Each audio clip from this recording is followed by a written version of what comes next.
Hey, how's everybody doing? This is Ingvar once again, and I thought it was only fair that we included a game from Sergei Karjakin. He is leading the World Blitz Championship with 9 points out of 11, and he is the defending champion, so we should take him seriously. He won the tournament last year after some drama in the last rounds, but he once again seems to be in good form. And in the game I'm going to show you, he managed to beat Zaven Andriasian, who I think is another Russian player. And Karjakin had the white pieces, and he opened with e4 as he usually does. d6 from Andriasian, the perk defense. d4, knight f6, knight c3. And Karjakin goes for the Austrian attack.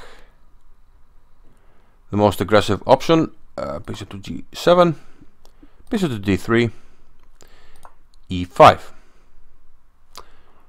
Now we already saw a game from the Rapid tournament which developed slightly differently. There black went with knight a6 ideas, but here we see Andriasian going with e5. Karjakin took with the d-pawn, and now knight f3. Now this enables black to settle white with an isolated pawn here after he takes. We see that this pawn is isolated and potentially weak. However, white has already developed 4 pieces, and he will castle next move. So we can say that white is sacrificing his structure for a lead in development, and it's quite a substantial lead, as we'll see. Castles, queen d2. This prepares the standard battery of putting the bishop on h6 if needed. And after development by black, we see queenside castles. So Karjakin figures that with his lead in development, he should be more ready to attack on the king side. His forces are more or less ready for the attack, so any attack by black on the queen side should lag behind white's. We'll see. Knight c6, the last piece out for black. And before starting the attack, the prophylactic king b1, which is useful in many such positions in the Sicilian, when the kings have castled on opposite sides. And this has some functions like protecting a2 in some lines and just getting out of this diagonal. That can be an issue. Andriasian goes a6. He wants to start an advance on the queen side, but h3 from Karjakin. Andriasian decided to take on f3 and play knight to d4. Karjakin defended the attacked pawn with queen to f2, and now c5. Bishop g5, and here we have the threat of e5 winning a piece, so black must do something. He unpins the knight with queen b6, but e5 anyway. And now the knight goes to the rim, knight to h5. Karjakin goes on the offensive. He protects this pawn and plays f4, but he's also getting ready to push these pawns further in the future. Knight d6, knight d5, another aggressive move, and we see that black sort of hasn't gotten anything going. He doesn't have any open lines, he doesn't have any pawn breaks, no job for the rooks, and this bishop has been blunted here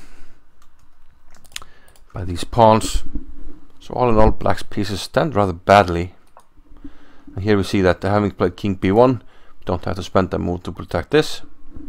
So now h4. Note that in case of h6, we always have a square here if we want to or need. So the bishop is not trapped.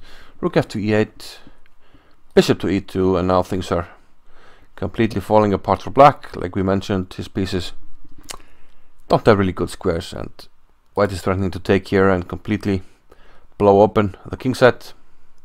After h6, he took on h5, and after hg, he took on g5.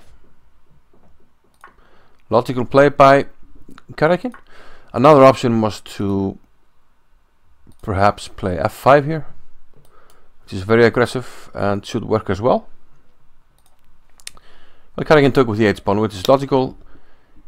He does have to sacrifice this piece, but Karjakin's intuition proves to be correct in this case, because knight f6, the king is completely boxed in. King had to go to f8. If you go in the other direction, you're going to get mated pretty soon. You have to give up your bishop, and this is curtains, game over. So he went to f8. Karjakin took the rook and took on. No, he didn't take on h5. He played f5, and this is played to play f6 next. He gives up the pawn on g5 and plays f6. So now black really only has bad choices. I mean, he's doing well materially, but everything is attacked here. You don't really have a square for the bishop. I mean, we can try. Let's try bishop h6. It doesn't really matter. I mean, this is a horrible square. We take on h5 in either case. Double attack. We can't protect both. Same if the bishop had gone to h6. So something else must be done, and Andriasian tried rook takes e5, and here Karjakin took on g7, which is very natural, but he also had close to a killer blow here with queen f4, and this takes advantage of the poor positioning of the king. It's very hard to defend both the knight and the rook. You can't go here, you can't go here. So if you try to defend, you can play c4, maybe even queen c7. But now I will simply take on e5. Queen takes, and then rook e8. Some back rank issues, and I'm not going to exchange. Well, I can take on g7, but yeah, I'm going to exchange on e8 and take on g7. And then make a queen next move. So this would perhaps have shortened the game, but f takes g7 is understandable and natural in a blitz game.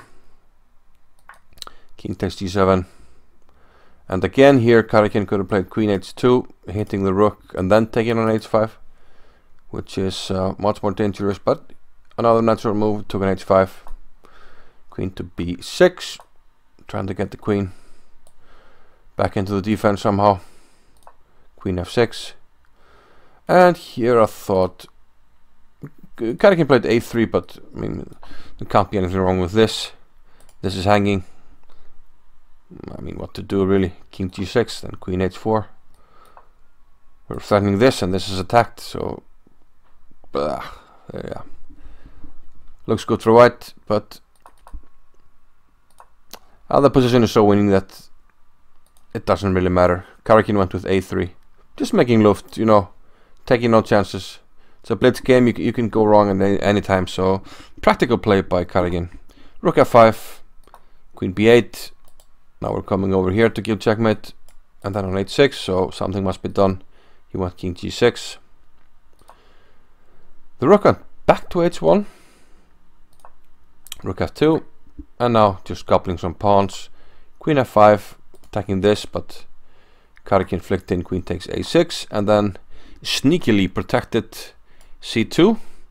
So for a moment Andriasian thought he was on the offensive and played knight f3, but of course this was immediately refuted, and it's actually not so often that this happens in Grandmaster games. Usually we see resignation, but what did White do?